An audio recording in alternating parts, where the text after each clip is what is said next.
والسلام عليك يا رسول الله الصلاة والسلام عليك يا حبيب الله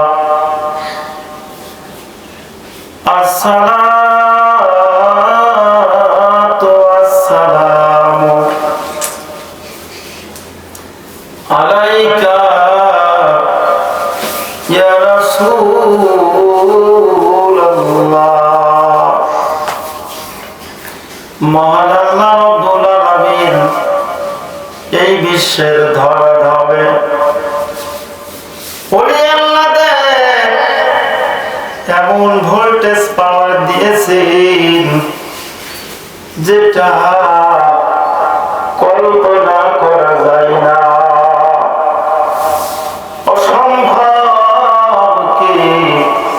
আল্লাহ রাব্বুল আলামিন সম্ভব করে দেয় হযরত সুলতানুল আরফিন বাইজিদ বুস্তামি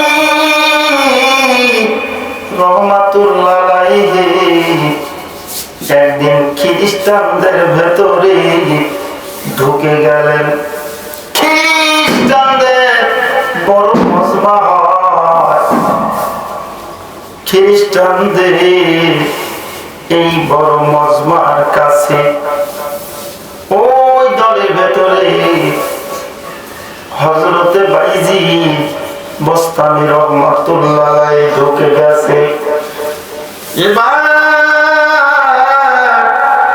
খ্রিস্টানের ওই পাদ্রী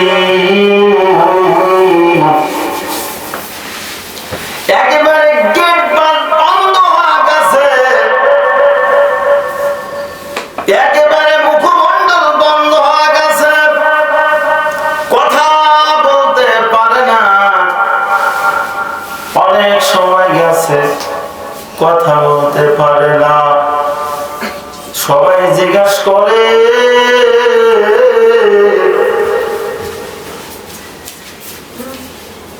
গুরুজি আপনি কথা বলেন না কেন কয় কথা যে বলবো এই দলের ভেতর একজন মুহাম্মাদি আছে যার কারণে আমি কথা বলি না এইবার সবাই বলতেছে গুরুজি আপনি যদি বলেন তাহলে মুহাম্মাদির আমরা গর্দান ফেলে দেব মাথা উড়িয়ে দেব আপনি শুধু একটু অনুমতি দেন বলছে না দেওয়া যাবে না কারণ এই মুহাম্মাদি হলো সত্য হক তবে শোনো আমি মুহাম্মাদিকে কয়েকটা প্রশ্ন করব যদি উত্তর দিতে পারে তাহলে বেঁচে যাবে আর যদি উত্তর না দিতে পারে তার গর্দান ফেলে দেওয়া হবে হযরতে বাইজিদ বুস্তামিকে প্রশ্ন করা হলো এক এক করে ৬২টা প্রশ্ন করা হয়েছে হযরতে বাইজিদ বুস্তামি রাহমাতুল্লাহ আলাইহি ৬২টা প্রশ্নের উত্তর দেয়া দিয়েছে এবার হযরত বাইজিদ বুস্তামি রাহমাতুল্লাহ আলাইহি বলে আমাকে যখন ৬২টা প্রশ্ন করা হয়েছে আমি শুধু একটা প্রশ্ন করতে চাই অনুমতি দেওয়া হলো হযরতে সুলতানুল আরফিন বাইজিদ বুস্তামি রাহমাতুল্লাহ আলাইহি একটা প্রশ্ন করেছে আসমান এবং আকাশের এবং জমিনের চাবি কি খ্রিস্টান উত্তর দিতে পারে না অবশেষে বাইজিদ বুস্তামির কাছে সবাই মুসলমান হয়ে গেছে ওলি আল্লাহদের এত পাওয়ার আল্লাহ দিয়েছেন আলা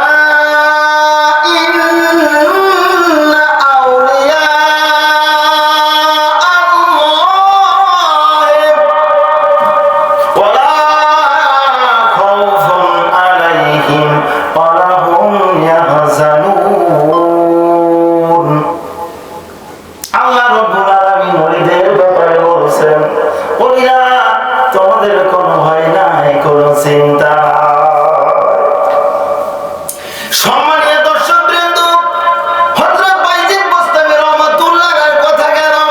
এবার চলুন হযরতে খাজা মঈনুদ্দিন চিশতি রহমাতুল্লাহর সময়কার একটা আপনাদের ঘটনা বলি।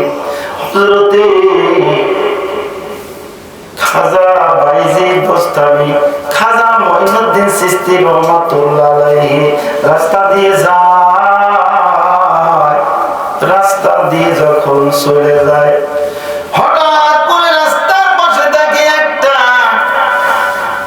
মন্দিরের ভেতরে একটা যুবতী মেয়ে ওই মূর্তির পায়ের কাছে মাথা ঠুকিয়ে ঠুকিয়ে কান্না করে, মাথা ঠুকিয়ে ঠুকিয়ে কান্না করে আর বলে, দেখো মূর্তি, প্রতিদিন আমার আব্বা তোমাকে দুধ দেয়, তুমি দুধ পান করো। আজকে আমি দুধ দিলাম, তুমি দুধটা পান করে নাও। যদি দুধ পান না করো, আমি ততক্ষণ পর্যন্ত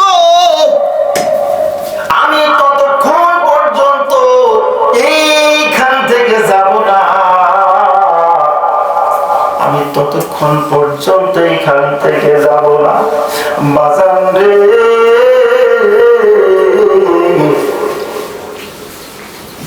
এবারে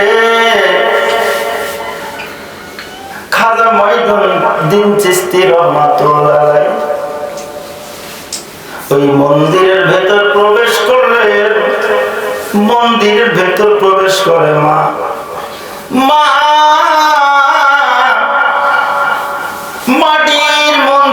মাটির মূর্তি কোনদিন কথা বলে না রে মা, কোনদিন খায় না রে মা। তুমি চলে যাও মা, তুমি চলিয়া যাও মারে। এ মাটির মূর্তি কোনদিন দুধ পান করবে না মারে, তুমি চলে যাও, চলে যাও। এই মেয়েটি বলতেছে, না না,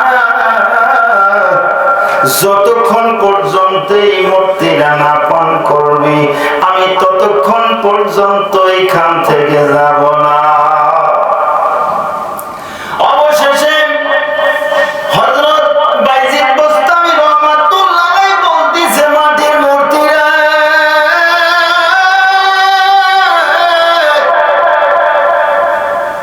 খা, দুধটা পান করে নে। দুধ পান করে না। এবার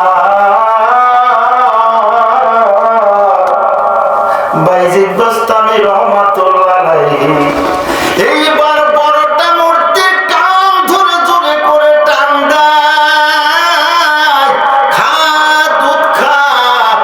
দুধ খাবি না কেন? দুধ খা। তাড়াতাড়ি করে দুধ পান করে দুধটা শেষ করে দিছে। এবার মেয়েটা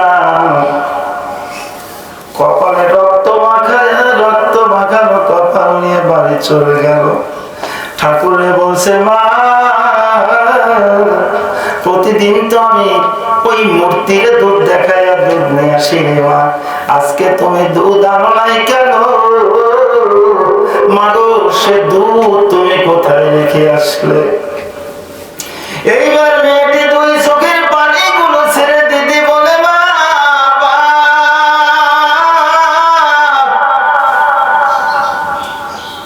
আপনি প্রতিদিন দুধ দেন, দুধ খায়, আমি দুধ দিলে দুধ খেতে চাই না। মাথা ঠুকায় ঠুকে দেখে আমার রক্ত রঞ্জিত হওয়া আছে। আজকে দুধ দিছি, অবশেষে দুধ পান করে নিল।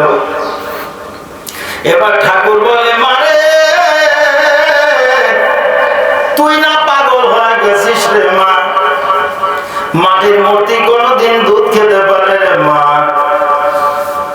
মাটির মূর্তি কি দুধ খায়? ঘটনা সব জায়গায় বলে দিল। সব মানুষেরা বলতেছে, ও ঠাকুর মশাই, তোমার মেয়ে কোথায় যেন অপকর্ম হয়েছে, যার কারণে এটা ঢাকার জন্য এখন তুমি বলতেছ দুধ পান করার কথা। মাটির মূর্তি কোনদিন দুধ পান করে?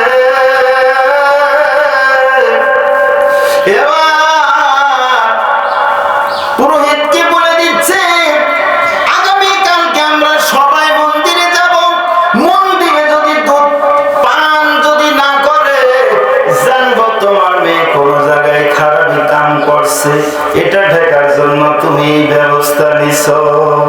ঠিক আছে, যা কথা তাই কাজ। পরের দিনে যখন চলে গেলেন, তিনি চলে গেলেন, সব মানুষ মন্দিরে হাজির হয়ে গেছে। মাটির মূর্তির সামনে নিয়ে যখন দুধ নিয়ে গেল, বারবার ডেকে বলে দুধ খাও, দুধ পান করে নাও। কিন্তু মাটির মূর্তি কোন ক্রমে দুধ পান করলো না। অবশেষে মেয়েটি রাগ করে বলে, মূর্তিরা তোমরা শোনো, যদি দুধ পান না করো মনে রেখো আমি কিন্তু সেই লোকটাকে ডাক দেব, যে লোকটাকে ডাক দেওয়ার কারণে তোমরা দুধ পান না। তুমি কোন ক্রমেই কি করো না, তুমি কোন ক্রমেই ওই লোকটাকে ডাক দিও না। ওই লোকটা অত্যন্ত কড়া মানুষ, তাছাড়া দাও দুধ আমাদের কাছে দাও, দুধ পান করিছে। বাজান রে, দুধ পান করে শেষ করে দিলাম। সমস্ত মূর্তিতে দেখুন এই অবস্থা দেখছে, আর ঠাকুররা দেখলো দুধ পান করে নিছে। যখন দেখেছে বাজান রে, মূর্তি দুধ পান করে, শুধু দুধ পান করে না, কথাও বলে। এবার জিজ্ঞাসা করে, মা কোন লোকটার কথা তুমি বলার কারণে মূর্তিরা দুধ পান করে দিল? বলছে এই রাস্তা দিয়ে একজন পাঞ্জাবিওয়ালা, একজন দাড়িওয়ালা মানুষ যাচ্ছিল, সেই লোকটা যখন এসে কান ধরে টান দিছে, মূর্তিরা দুধ পান করে নিছি। বলতেছে পাগলটা কোথায় থাকে? বলতেছে বাবা যান, এইদিকে একটা জঙ্গলে আছে, ওই পাগলটা জঙ্গলের ভেতর বসবাস করে। জঙ্গলের ভেতর খুঁজে তাকে যখন পাওয়া হলো, খাজা মঈনুদ্দিন চিশতি রহমাতুল্লাহ আলাইহি ওই জঙ্গলের ভেতরে দেখি ময়দার আটাগুলা পানির ভেতরে দিয়া আটাগুলা গুলায়া ঢক ঢক করে পান করে নিছে। তার খাবারের কোনো চিন্তা করেনি, তার খাবারের কোনো শান শওকত করেনি। নামাজে দাঁড়ায় গেছে, আল্লাহর দরবারে দুই চোখের পানিগুলো ছেড়ে দিতে কান্দে। আল্লাহ,